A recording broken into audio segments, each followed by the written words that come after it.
आज Doubtnut app download करें। Doubtnut पर अपने सभी गणित, रसायन विज्ञान, भौतिक विज्ञान और जीव विज्ञान के डाउट्स का करो सफाया।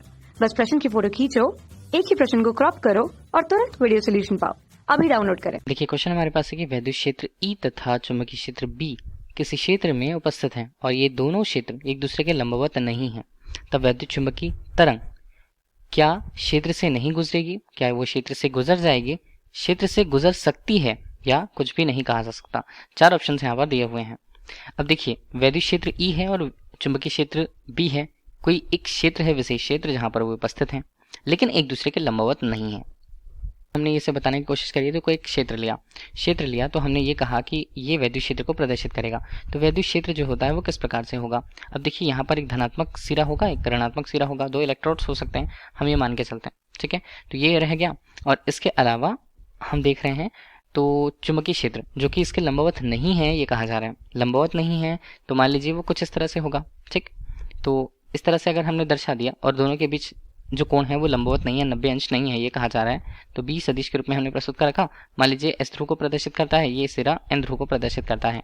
ठीक, इसमें ये देखा जाता है कि तब वैद्युत चुंबकीय तरंग अगर यहाँ से गुजरती है, ठीक है, के लिए अलग अलग कंडीशन दिए हुए हैं कि क्या वो इस क्षेत्र से गुजर पाती है जहां पर वैद्युत क्षेत्र चुंबकीय क्षेत्र दोनों होते हैं लेकिन वे एक दूसरे के लंबवत नहीं होते हैं। तो मान लीजिए वैद्युत चुंबकीय तरंग यहाँ पर आ रही है, ठीक है, ये हमने बता दिया। तब देखिए, वैद्युत चुंबकीय तरंग हम किसे कहते हैं। वैद्युत चुंबकीय तरंग ऐसी तरंगें होती हैं जिनके संचरण के लिए माध्यम यहाँ पर आवश्यक ना हो। ठीक है, तो माध्यम यहाँ पर हो या न हो, इससे उनके वेग पर, उसकी आवृत्ति पर कोई फर्क नहीं पड़ता है। ठीक है, माध्यम की आवश्यकता नहीं होती है, चाहे हम उस स्थान पर निर्वात ले लें या निर्वात पे से संचरित करें या किसी माध्यम में संचरित करें। किसी माध्यम में संचरित करने पर हम ये कह सकते हैं कि उस माध्यम में अलग अलग स्थितियां वैद्युतशीलता की और चुंबकशीलता की होंगी। ठीक है, क्योंकि यहाँ पर ऐसा माध्यम हमें बता भी दिया गया है जहां पर चुंबकीय क्षेत्र मौजूद है और वैद्युतीय क्षेत्र भी मौजूद है, लेकिन ये दोनों इस तरह से एक दूसरे के लंबवत नहीं है। ठीक है, तब भी अगर हम वैद्युत चुंबकीय तरंगों को वहां से गुजारें तो क्या होगा, ये आसानी से उस क्षेत्र से निकल जाएंगी। क्यों?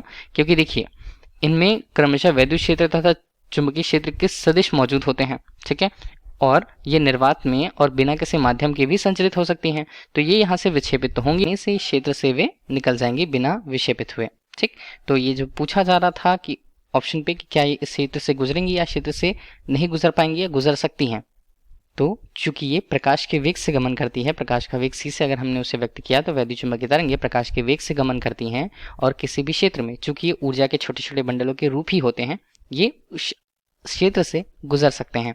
तो ऑप्शन नंबर सी यहाँ पर हमारे लिए करेक्ट आंसर होगा। Thank you. कक्षा 6 से 12वीं से लेकर नीट, IIT, JEE वो एडवांस के लेवल तक 1 करोड़ से ज्यादा छात्रों का भरोसा। आज ही डाउनलोड करें डाउटनेट ऐप या व्हाट्सएप करें अपने सारे डाउट्स 8400 400 400 पर।